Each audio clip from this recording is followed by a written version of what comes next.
하나님의 말씀은 요한계시록 11장 15절 그리고 2장 12절에서 17절입니다. 주보에 제가 성경 구절을 잘못 적었습니다. 두 번째 구절은 2장 12절에서 17절이 되겠습니다. 먼저 요한계시록의 제일 중요한 구절 11장 15절부터 제가 읽습니다.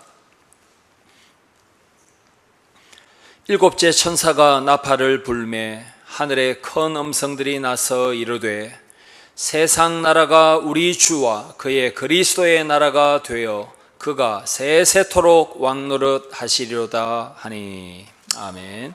2장 12절에서 17절입니다. 계시록 2장 12절에서 17절 제가 봉독합니다. 버가모 교회의 사자에게 편지하라. 좌우에 날선 검을 가지신 이가 이르시되 내가 어디에 사는지를 내가 아노니 거기는 사탄의 권자가 있는 데라. 내가 내 이름을 굳게 잡아서 내 충성된 정인 안디바가 너희 가운데 곧 사탄이 사는 곳에서 죽임을 당할 때에도 나를 믿는 믿음을 저버리지 아니하였도다. 그러나 내게 두어 가지 책망할 것이 있나니 거기 내게 발람의 교훈을 지키는 자들이 있도다. 발람이 발락을 가르쳐 이스라엘 자손 앞에 걸림돌을 놓아 우상의 제물을 먹게 하였고 또 행음하게 하였느니라. 이와 같이 내게도 니골라당의 교훈을 지키는 자들이 있도다. 그러므로 회개하라. 그리하지 아니하면 내가 내게 속히 가서 내 입의 검으로 그들과 싸우리라. 귀 있는 자는 성령이 교회들에게 하시는 말씀을 들을지어다. 이기는 그에게는 내가 감추었던 만나를 주고 또 흰 돌을 줄 터인데 그 돌 위에 새 이름을 기록한 것이 있나니 받는 자 밖에는 그 이름을 알 사람이 없느니라. 아멘. 사랑하는 우리 형제 자매 여러분, 전 세계에서 지금도 크리스찬 가운데 신앙 때문에 목숨을 잃는 순교자들이 많이 있습니다. 하루에 11명의 크리스찬이 순교자가 됩니다. 하루에 11명이니까 1년에 4,310여 명입니다. 이것은 3년 전에 통계입니다. 아마 지금도 큰 차이는 없을 것입니다. 하루에 11명이 예수 그리스도 신앙 고백 때문에 목숨을 죽는다. 목숨을 잃는다. 그만큼 전 세계에는 기독교인들을 박해하는 국가가 많다는 뜻입니다. 가장 대표적인 나라는 북한이고 종교 박해 1위, 그리고 중국은 한 18위 정도 됩니다. 그뿐만 아니라 사우디아라비아 등등의 아랍 국가들도 기독교로 개종하는 자체를 국가법으로 금지하기도 합니다. 복음이 전파되는 곳에 악한 자, 사탄의 저항이 강력하다는 것을 우리는 잊지 말아야 합니다. 해외에서 어렵게 고난 가운데 목숨 걸고 신앙생활하는 우리 형제 자매들 많이 있습니다. 인종과 피부 색깔은 다르지만 그들도 그리스도의 교회이고 우리와 하나의 보편적이고 사도적인 공교회, 하나의 교회, 그들도 우리의 형제 자매입니다. 우리가 읽었던 계시록 2장 12절 이하에 버가모 교회, 터키의 버가모 교회도 순교자 안디바를 배출한 교회입니다. 이 안디바의 정확한 발음은 안티파스입니다. 안티파스, 안디바라는 순교자가 2000년 전에 버가모 교회에도 있었다는 것입니다. 버가모 교회를 통해서 시냇가에 심은 교회가 어떤 교훈을 받을 것인가? 무엇을 담고 무엇을 배우지 말아야 되는가? 하나님께서 오늘 우리에게 주시는 말씀은 무엇인가? 계시록 2장 12절 이하를 통해서 교훈을 받아보겠습니다. 오늘 설교의 요지는 이것입니다. 우리는 어려움 중에서도 말씀이신 예수님을 따라가야 한다는 것입니다. 어려움 중에서도 우리에게 말씀을 주시고 복음을 주시고 새 힘을 주시는 예수 그리스도를 따라가는 것이 살 길이다라는 것을 우리가 꼭 기억해야 하겠습니다. 이걸 세 가지로 나눠서 말씀을 전가합니다. 첫 번째로, 우리 주 예수 그리스도의 이름, 우리 주 예수 그리스도의 말씀이 우리의 무기입니다. 예수 그리스도의 이름에 세상을 이기는 권세, 마귀를 이기는 권세, 우리 속에 죄와 슬픔을 이기는 권세가 있고, 예수 그리스도의 이름으로 선포되는 복음에 또한 능력이 있음을 우리가 먼저 믿어야 하겠습니다. 여러분, 버가모, 이 도시의 이름의 뜻을 먼저 살펴봐야 합니다. 버가모, 강력한 크고 높은 성 또는 성체라는 뜻입니다. 그리고 이 버가모는 결혼을 많이 하다라는 그런 뜻도 가지고 있습니다. 결혼을 한 번 하는 것이 아니라 한 3번, 4번 하다, 그런 뜻도 이 버가모에 담겨 있는 뜻입니다. 가모스, 이게 결혼이고, 버가, 페라, 이것은 많다라는 뜻입니다. 그래서 많은 결혼이라는 뜻도 되고, 또 강력한 성벽, 성이라는 뜻도 가지고 있습니다. 여러분께서 터키에 이 버가모에 한번 가보시면, 이제 관광버스에서 딱 내리면 오른쪽에 거대한 산이 보입니다. 그 산에 건설된 도시가 버가모입니다. 사도 요한 당시에 인구가 약 한 20만 명이나 되었던 거대한 도시입니다. 산 위에 성벽이 둘러쳐져 있습니다. 그래서 이 버가모의 뜻이 성벽, 성이라는 뜻입니다.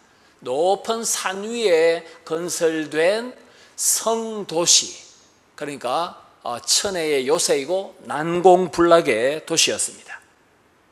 그런데 그 산 위를 쭉 올라가 보시면은 제우스 신전이 있고, 여러분 앰뷸런스에 보시면은 막대기가 있고 뱀이 꼬불꼬불 올라가는 형상이 있습니다. 앰뷸런스에 그게 치료의 신 아스클레피오스입니다. 그래서 여러분이 이 앰뷸런스에 이 꼬불꼬불 뱀이 올라가는 모양, 그거는 그리스 신의 형상입니다. 신의 형상. 그렇게 좋은 것은 아닙니다. 아스클레피오스 신전도 있습니다. 그래서 이 버가모는 그리스의 아테네와 경쟁할 정도로 신전이 많았던 도시였고, 그만큼 예수 그리스도의 복음이 자리 잡기는 쉽지 않은 그런 도시였습니다. 버가모는 가죽에다가 양피지에다가 글을 쓴 책, 그 양피지 책 두루마리가 약 한 20만 권이나 있던 거대한 도서관도 가지고 있던 도시입니다. 그러니까 문화의 도시죠. 학문의 도시였습니다. 우상이 많습니다. 학문도 많습니다. 그러니까 종교성도 풍성하고 스스로 지적이다, 똑똑하다라고 자부심을 가지고 있던 도시가 바로 버가모입니다. 이 버가모에서 양피지, 가죽종이, parchment라는 단어가 파생할 정도로 학문의 도시가 바로 버가모였습니다. 바로 이 도시의 12절에 보시면은 예수님께서 말씀하시는데, 예수님이 누구십니까? 12절에 보시면 좌우에 날선 검을 가지신 예수 그리스도입니다. 우리가 잘 알듯이 히브리서 4장 12절에 좌우에 날선 칼과 같은 하나님의 말씀은 관절과 골수를 찔러 쪼개고 우리의 생각을 밝히 드러낸다라는 말씀을 우리가 기억하고 있습니다. 양날선 칼처럼 그 어떤 완고한 사람이라도 복음이 들어가서 성령이 역사하시면 개종하고 회심케 하는 놀라운 역사가 일어납니다. 바로 이 말씀으로 세상을 통치하시고 교회를 통치하시고 세상 나라를 하나님의 나라로 변혁시키는 분은 누구시냐 하면은 예수 그리스도이십니다. 그래서 우리가 읽었던 11장 15절에 세상 나라가 우리 주와 그의 그리스도의 나라가 되어 그가 세세토록 왕노릇 하시리로다. 세상을, 이 연제구를, 이 동네구를, 이 부산 땅을 교회를 통하여, 복음 전파를 통하여 세상을 하나님의 나라로 변화시키는 것이 하나님의 목적이라는 것을 우리가 잊어버리지 말아야 합니다.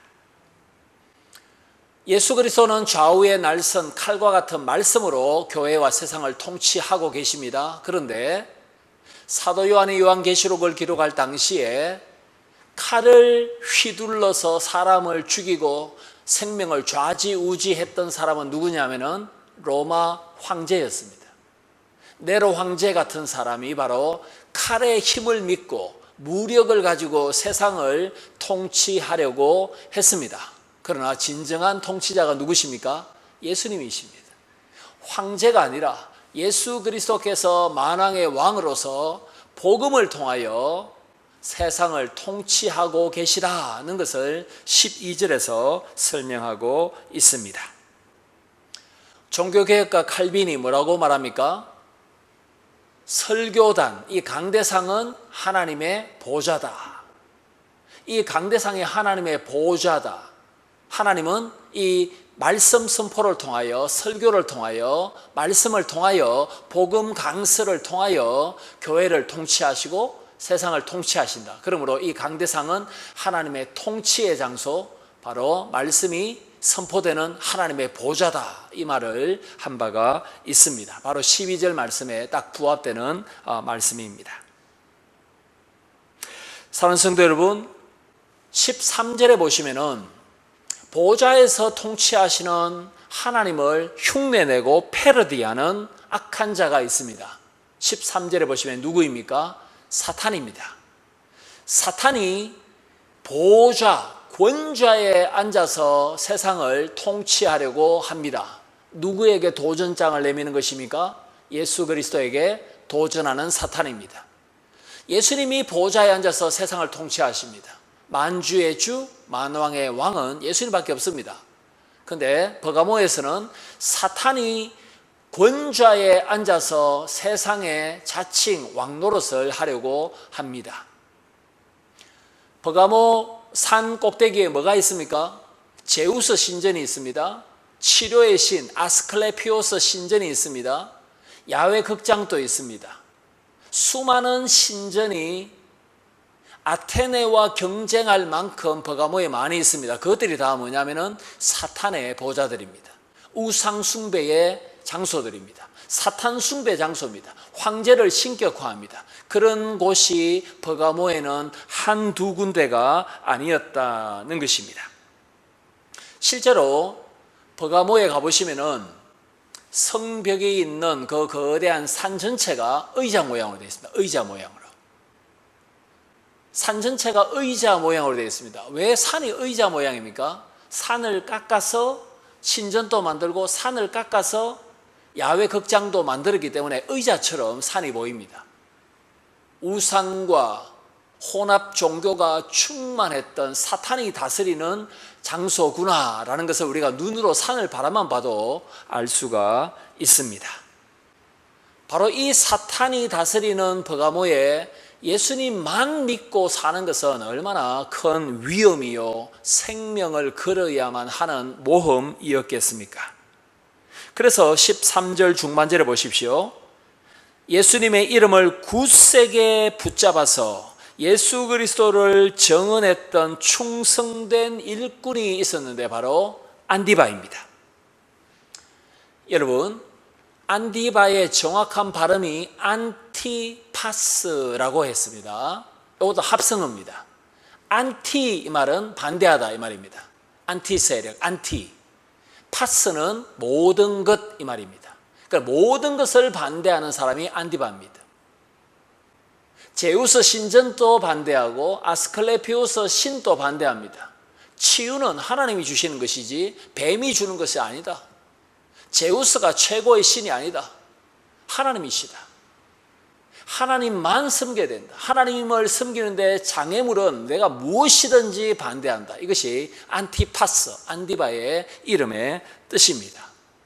신앙의 절개, 좌우로 치우치지 않음, 오직 예수 그리스도, 오직 은혜, 오직 믿음, 오직 성경, 한 길로 나아가면서 걸림돌은 다 반대했던 안티파스는 예수 그리스도의 이름을 붙잡고 있었고 충성된 정인이었다가 순교했다라고 13절에서 설명하고 있습니다. 안디바는 누구를 따라간 사람입니까? 1장 5절에 보시면은 예수님은 충성된 정인이십니다. 예수님은 이 땅에 오셔서 하나님의 나라의 복음을 선포하셨습니다. 십자가에 죽으시기까지 하나님의 복음을 전가하셨던 분은 예수님이십니다. 그러면 안디바는 예수 그리스도의 발자취를 따라간 사람입니다. 여러분 13절 자세히 한번 보시면은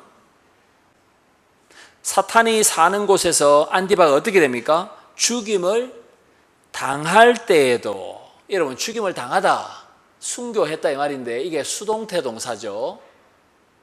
안디바가 순교하는 그 순간까지 그 과정 전체를 하나님께서 컨트롤하셨다는 것이 죽임을 당할 때 이 수동태를 통해서 강조하는 바입니다. 하나님은 스데반이 죽을 때, 하나님은 예수님이 돌아가실 때, 안디바가 죽임을 당할 때 팔짱을 끼고 나는 모르겠다, 알아서 하라, 이것이 아니라 전체 마지막 호흡하는 때까지 철저히 간섭하셨고 개입하셨고 힘주셨고 영광을 받으셨다. 하나님께서 처음부터 끝까지 다 관여하셨다, 컨트롤하셨다. 이것을 죽임을 당할 때라는 이 수동태를 통해서 우리가 확인할 수 있습니다. 2세기로 넘어가서 이 버가모 교회에 순교자들이 몇 명 더 있었습니다. 예를 들어서 교회 역사책에 보시면은 안디바의 길을 따라갔던 카르푸스, 파필루스 이런 사람들이 2세기에 버가모 교회의 순교자였다는 것을 확인할 수 있습니다. 정말로 멋진 교회죠. 시내가의 시몬 교회의 순교자가 한 3명 정도 있다 하면 우리가 얼마나 그들을 자랑스럽게 생각하며 우리도 그 발자취를 따라가야 되겠다, 이런 선한 결단을 하는데 얼마나 용이하겠습니까? 오늘 우리가 당하는 어려움은 무엇 때문에 발생합니까? 오늘 본문에서 안디바는 오직 예수님, 오직 말씀, 오직 은혜, 치우치지 않고 주님의 이름을 붙잡고 주님을 정언하다가 순교했습니다. 올바르게 신앙생활을 하려고 하면은 사탄의 방해와 그 장난이 얼마든지 우리에게 걸림돌로 작용할 수 있습니다. 예수 그리스도의 이름에 권세가 있고 그 이름을 따라서 기도할 때에 사탄은 영적으로 우리를 또 방해하기도 합니다. 그럴 때일수록 우리는 더욱더 하늘과 땅의 권세에 가지신 예수 그리스도의 이름 붙잡고 기도하고 예수 그리스도의 능력을 의지해야 되고 좌우의 날선 칼로서 말씀으로 우리를 먹여주시는 예수 그리스도의 말씀을 더욱더 겸손하게 청종하고 순종해야 할 것입니다. 말씀에 우리 자신을 쳐서 복종시키고 말씀하시옵소서 종이 듣겠나이다. 그 말씀을 붙잡고 예수 그리스도의 이름으로 기도할 때 우리가 구하는 것은 반드시 하나님께서 응답하실 줄 믿습니다. 두 번째입니다. 우리가 승리하는 교회가 되기 위해서는 세상과 타협하는 혼합주의에 빠져서는 안 됩니다.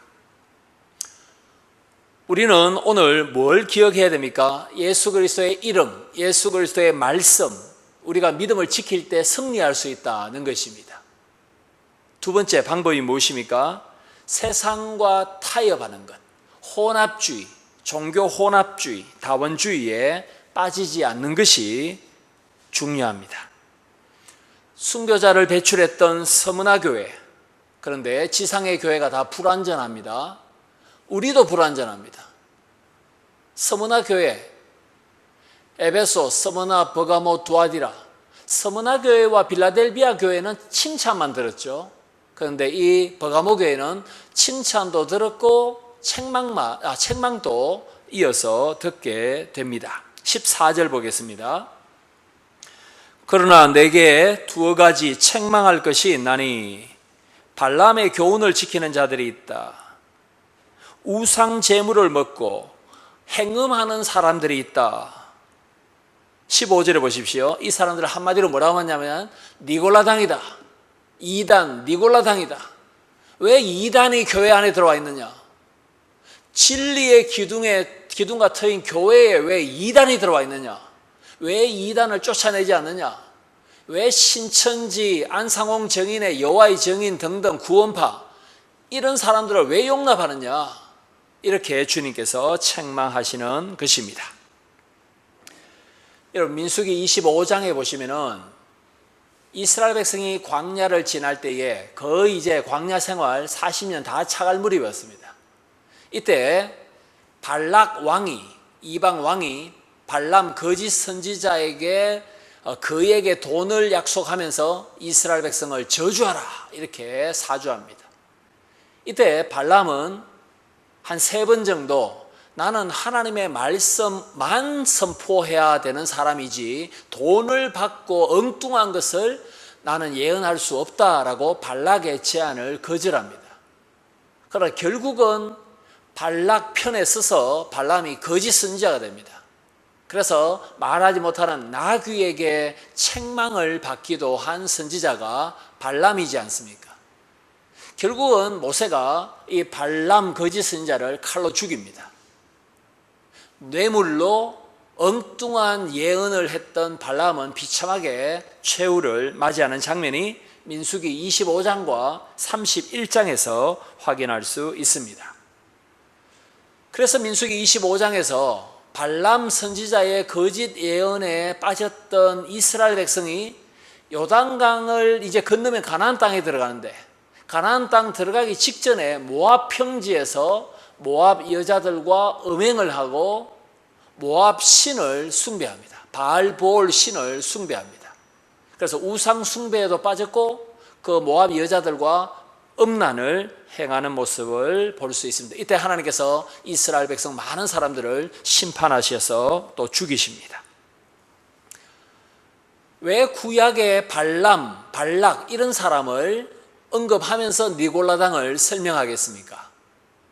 구약의 이스라엘 백성이 출애굽 후에 광야에서 우상 숭배하고 음행을 했던 것하고 비슷한 방식으로 이 버가모 성도들이 신전에 가서 창기들과 관계를 맺고, 여러분 신전에 창기들이 많이 있었습니다. 고린도에 신전에 창기만 500명 정도 있었습니다. 신전 창녀가 500명이나 있었다. 얼마나 음란하고 타락한 도시가 고린도였습니까? 마찬가지로 이 버가모도 그 정도만큼은 안 되더라도 신전에 창기들이 있어서 그 창기들과 관계를 맺으면 신이 더 기쁘게 연락한다. 이런 잘못된 혼합주의를 막 퍼뜨렸고 거기에 물든 사람들이 일부 있었다는 것입니다. 니골라당, 여러분 15절에 니골라당, 구약에 니골라라는 사람의 이름이 등장하지 않습니다. 그런데 이 니골라하고 이름의 뜻이 똑같은 사람이 발람입니다. 놀랍지 않습니까? 구약의 거짓 선지자 발람하고 15절의 니골라하고 이름의 뜻이 똑같습니다. 무슨 뜻이냐면은 많은 백성을 자기 편으로 만들다 이 뜻입니다. 많은 백성을 이기다, 많은 백성을 사로잡다, 많은 백성을 좌지우지하다. 발람의 미혹에 넘어가서 음행을 행했던 이스라엘 백성이 많았습니다. 한두 명이 아닙니다. 1000명, 2000명이 아닙니다. 수만 명대입니다. 니골라라는 이 이단의 우두머리의 가르침에 미혹된 사람들도 많이 있었습니다. 그런데 어떤 이단이길래 이렇게 미혹을 많이 받았습니까? 여러분 신천지, 신천지가 지금 한 24만 명 정도 됩니다. 신천지 교인들이. 도대체 90 노인 이만희가 무슨 말을 했기에 그 집단에 들어온 사람들을 어떻게 대접해 주었길래 거기에 빠져서 허우적거리냐 이 말입니다. 니골라당은 두 가지를 가르칩니다. 6월 27일 주일에는 이 교회당에 모여서 하나님을 예배하라. 그러나 6월 28일 월요일부터는 신전에 가서 제사 지내라. 그래서 넓은 길로 우리가 가면 된다. 하나님도 믿고 제우스 신도 믿고 치료자 예수 그리스도에게도 기도하고 치료받기 위해서는 아스클레피오스 신전에 가서 또 제사 지내고, 넓은 길로 가면 박해받을 일도 없고 안디바처럼 죽을 일도 없고 그냥 편하다. 이게 니골라당이 미혹했던 내용입니다. 그러니까 많은 사람들이 박해도 피하고 순교할 필요도 없고 그러니까 편안하게 신앙생활하기 위해서 소위 말하는 양다리를 걸치게 된 것입니다. 그래서 신전에 가서 제사 지내고 신전의 식당에서 제사 지낸 음식을 먹고 우상에게 바친 제물을 먹고 또 신전의 그 성창들과 관계도 맺고 넓은 길로 쾌락을 따라 주님께서 말씀하셨습니다. 생명의 길은 좁고 협착합니다. 그러나 넓은 길은 사망으로 인도한다는 것을 이들은 잊어버리고 말았습니다.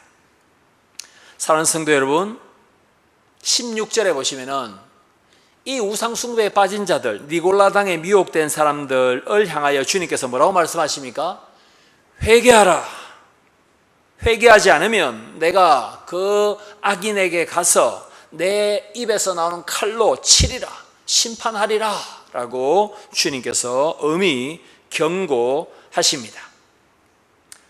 우리가 잘 아는 참된 교회의 표지 무엇입니까?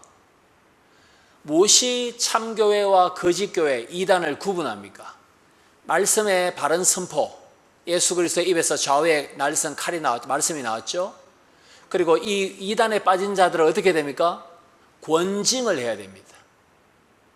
그 사람을 올바른 길로 인도하기 위해서 치리, 권징도 필요합니다. 그리고 성찬과 세례라는 성례도 정기적으로 시행해야 합니다. 오늘 말씀에서는 두 가지 교회의 참된 표지가 등장합니다.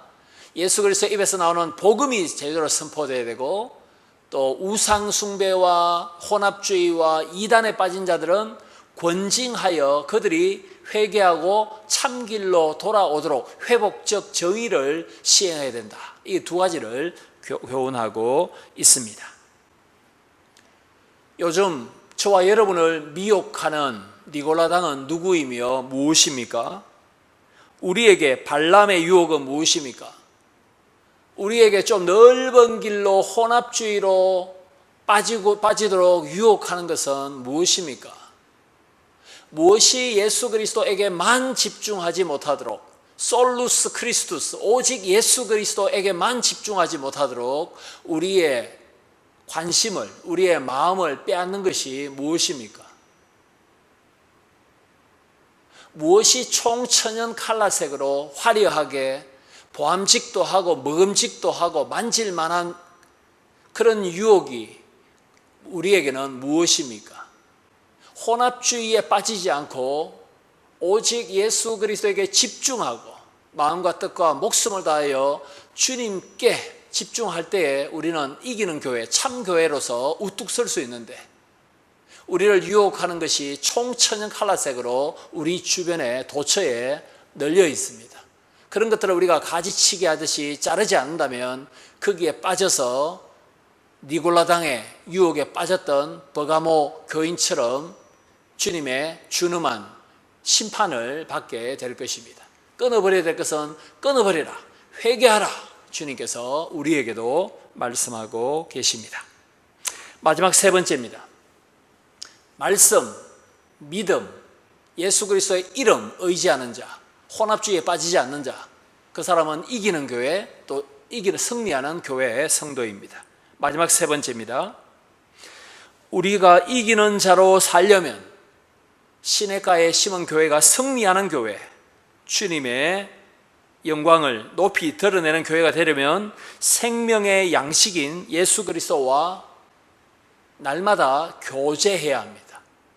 우리의 영의 양식인 생명의 떡이신 하늘의 만나이신 예수 그리스도를 먹고 영적인 영양분을 공급받고 이 힘으로 세상을 하나님의 나라로 변화시키기 위해서 살아야 한다는 말씀입니다. 그런 내용은 마지막 17절에 기록되어 있습니다. 17절, 귀 있는 자는 성령이 교회들에게 하시는 말씀을 들을지어다. 에베소 교회부터 라우디게아 교회까지 터키의 7교회 모두 다 들어야 됩니다. 교회들에게, 한 교회가 아니죠. 7교회 다 들으라 이 말씀합니다. 이기는 그에게는 혼합주의에 빠지지 않는 자, 예수 그리스도의 이름, 믿음, 안디바처럼 순교의 정신을 가지고 사는 이기는 그에게는 감추었던 만나를 줄 것이다. 흰 돌도 줄 것이다. 그런데 흰 돌 위에 새 이름이 기록된 돌을 줄 것이다. 그 돌을 받는 사람만 새 이름이 무엇인지 알리라 라는 말씀을 예수님께서 17절에서 주십니다. 여기에는 수수께끼 같은 내용이 너무 많죠. 감추어진 만나가 무엇일까? 왜 예수님은 빨간 돌이 아니라 흰 돌을 주신다고 할까? 그리고 흰 돌 위에 새 이름이 누구의 이름일까? 그리고 새 이름이 기록된 흰 돌을 받는 사람만 그 이름을 알게 된다. 이 수수께끼 같은 메시지가 바로 17절 말씀이 되겠습니다. 하나하나 간단하게 좀 살펴보도록 하겠습니다. 여러분, 구약의 출애굽기 16장 32절 이하에 보시면은 법궤 안에 금 항아리가 있고 그 항아리 안에 만나가 보관되어 있었습니다.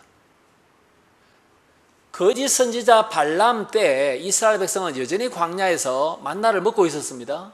메추라기도 먹고 있었습니다. 그런데 만나 일부를 금 항아리 안에 넣어서 그것도 법궤 안에 보관해 두어야 했습니다. 그러니까 감추어진 만나죠. 지면에 내려있는, 아침에 지면에 내려온 그 만나는 공개된 만나고 모든 이스라엘 백성이 먹었습니다. 그러나 법궤 안에는 감추어진 만나가 금 항아리 안에 보관되어 있었습니다. 이 만나가 감추어졌다. 예수님께서 요한복음 6장 31절 이하에 오병이어의 표적을 행하셨습니다. 보리떡 5개, 물고기 2마리로 남자만 5,000명 먹이셨죠. 이때 예수님께서 이 표적이 무슨 뜻인지 해설하셨습니다. 나는 하늘에서 내려온 생명의 떡이다. 나를 먹는 자는 줄이지 않는다. 나는 영생의 떡이다. 나는 하늘 양식이다. 주님께서 친히 자신이 생명의 떡, 만나다라는 것을 가르쳐 주셨습니다. 그런데 우리는 영적인 눈이 열려서 신앙의 눈으로 예수님이 나에게 생명을 주시는 하늘에서 내려온 구주요 떡이다라는 것을 압니다. 그리고 성찬식을 통해서 예수 그리스도의 살과 피를 기념한 그 영적인 양식을 우리가 먹어서 그리스도께서 우리 안에 계시고 우리가 그리스도 안에 연합되어 산다는 것도 압니다. 그러나 불신자들은 하늘에서 내려오신 생명의 만나이신 예수 그리스도가 영생을 주시는 줄 모릅니다. 불신자들은 예수 그리스도만 유일하게 우리에게 생명의 떡이시다라는 것도 모릅니다. 불신자들은 예수 그리스도와 연합되어 주님 안에 살아야 된다는 것조차도 모릅니다. 그들에게는 예수님이 누구십니까? 감추어진 만나이십니다. 우리에게는 공개된 만나가 바로 예수 그리스도이십니다. 흰 돌은 무엇입니까? 여러분, 요한계시록에는 환상이 많이 등장하는데 환상 중에 빨간색도 있고 검은색도 있고 녹색도 있고 흰색도 등장합니다. 이 색깔이 가장 많이 등장하는 장은 계시록 6장입니다.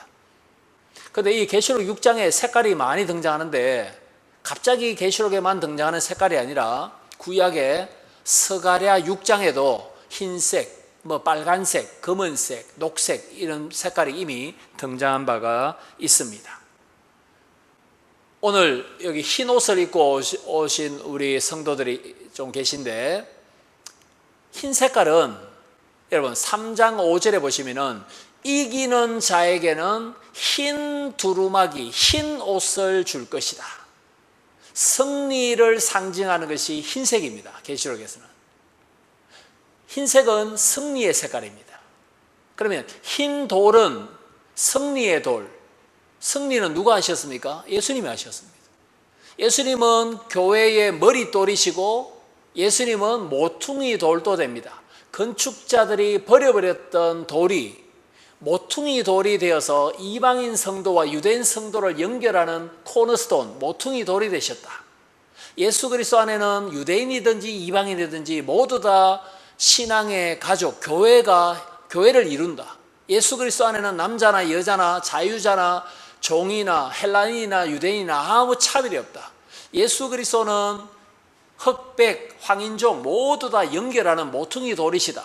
그분은 십자가로 승리하셨다. 그분은 부활로 승리하셨다. 교회의 머리돌이 되시다. 코너스톤, 모퉁이 돌도 되고 건물 제일 위에 박아놓는 캡스톤, 머리돌도 되신다. 돌은 누구십니까? 예수님이십니다. 그런데 흰 색깔의 돌입니다. 승리하신 예수 그리스도. 예수 그리스도와 연합되어서 주님의 말씀을 먹고 마시는 성도는 승리하신 예수 그리스도의 그 승리를 본인의 것으로 만들 수 있다. 이 약속을 흰 돌로 주시는 것입니다. 그런데 흰 돌 위에 뭐가 기록되어 있었습니까? 새 이름. 이 새 이름은 3장 12절에 보시면은 예수 그리스도의 이름이 새 이름이다 라고 3장 12절에 설명이 되어 있습니다. 그러니까 흰 돌은 예수 그리스도, 거기에 기록되어 있는 새로운 이름도 예수 그리스도의 이름, 예수 그리스도의 이름, 그리스도의 이름의 권세가 있다라는 것을 우리가 더욱더 잘 깨닫고 누려야 된다. 믿음 있는 사람만 예수 그리스도는 승리자다. 모퉁이 돌이시다. 머리 돌이시다. 하늘에서 내려온 생명의 만나시다. 믿음의 눈을 열어서 주님을 바라보고 그 주님을 더욱더 먹으라. 이 말씀을 마지막으로 17절에서 주고 계십니다. 사랑하는 성도 여러분, 우리는 지금 민주주의, 자본주의, 시장경제 하에 살고 있습니다. 그러니까 시장경제라는 것은 끊임없이 더 가지려고 하는 욕망을 자극하는 그런 문제점을 가지고 있습니다. 그리고 빈익빈 부익부 현상이 더 심화되기도 합니다. 부자들은 내가 이제 평생 먹을 돈이 있으니까 좀 가난한 사람 나눠줘야 되지, 구제해야 되지, 그런 마음을 잘 가지지 못합니다. 바다 물을 마시듯이 더 부를 갈망합니다. 끝이 없습니다. 이게 이제 자본주의의 큰 문제점이죠. 그런데 영적인 신앙의 세계에서 빈익빈 부익부 현상도 그대로 적용됩니다. 예수 그리스도가 생명의 떡이시다. 다른 사람들은 모르지만은 내가 가진 그리스도 안에서 누리는 참 기쁨 알 사람이 없도다. 저 장미꽃 위에 있을 우리가 가지고 있는 이 기쁨을 알 사람이 없도다. 영적인 눈이 열려서 주님의 생명을 누리는 사람은 더 누리기를 사모하고, 그리스도의 승리를 나의 것으로 체험한 사람은 더 주님 안에서 이기도록 열망합니다. 그러나 그걸 알지 못하는 사람은 그냥 포기해버립니다. 주님을 멀리합니다. 교회를 떠나버립니다. 가난한 교인이 되어버립니다. 이게 바로 영적인 부익부, 영적인 빈익빈 현상입니다. 우리는 17절을 통해서 적어도 영적인 면에 있어서, 신앙적인 면에 있어서는 주님을 더 사모하고 신뢰하고 의지하고 주의 말씀을 더 섭취하고 영적인 영양분을 공급받고 영적인 부를 누려야 된다라는 것을 17절을 통해서 배울 수 있습니다. 이런 은혜를 우리가 사모해야 될 줄 믿습니다. 말씀을 맺습니다. 예수님께서 말씀하셨습니다. 무릇 있는 자는 더 많이 가질 것이요 없는 자는 있는 것도 빼앗기리라. 땅에 한 달란트 묻어둔 사람은 주님께서 그 한 달란트조차도 5달란트 남긴 사람에게 줍니다. 그 사람은 11달란트나 받게 됩니다. 5달란트 가지고 5달란트를 남겼고 1달란트까지도 받았으니 11달란트. 1달란트 받은 사람은 0달란트가 되어버립니다. 주님께서도 영적인 부익부, 은혜 위에 은혜를 누려서 혼합주의에 빠지지 말고 세상에서 나의 충성된 정인으로 살라라고 우리에게 권면하시고 격려하고 계십니다. 그래서 우리가 좀 더 주님의 사랑과 능력을 영안이 열려서 깨닫게 하시고 주님의 그 힘을 깨닫게 하시고 주님께서 우리를 향해서 가지고 계시는 목표, 매일매일 소망하는 바가 무엇인지 우리가 주님께 기도로 여쭈어야 할 것입니다. 오늘 또 주님의 뜻이 하늘에서 이루어진 것처럼 이 땅에서 저를 통해서 이루어지기를 소망합니다. 주의 나라가 내가 가는 곳에, 활동하는 곳에, 섬기는 곳에 주의 통치가, 나라가, 하나님의 나라가 이루어지게 도와주십시오. 이것이 우리의 날마다의 삶의 모습이 되어야 될 줄 믿습니다. 그때 우리는 주님의 기쁨과 주님의 사랑 가운데 살 수 있음을 믿습니다. 기도하겠습니다.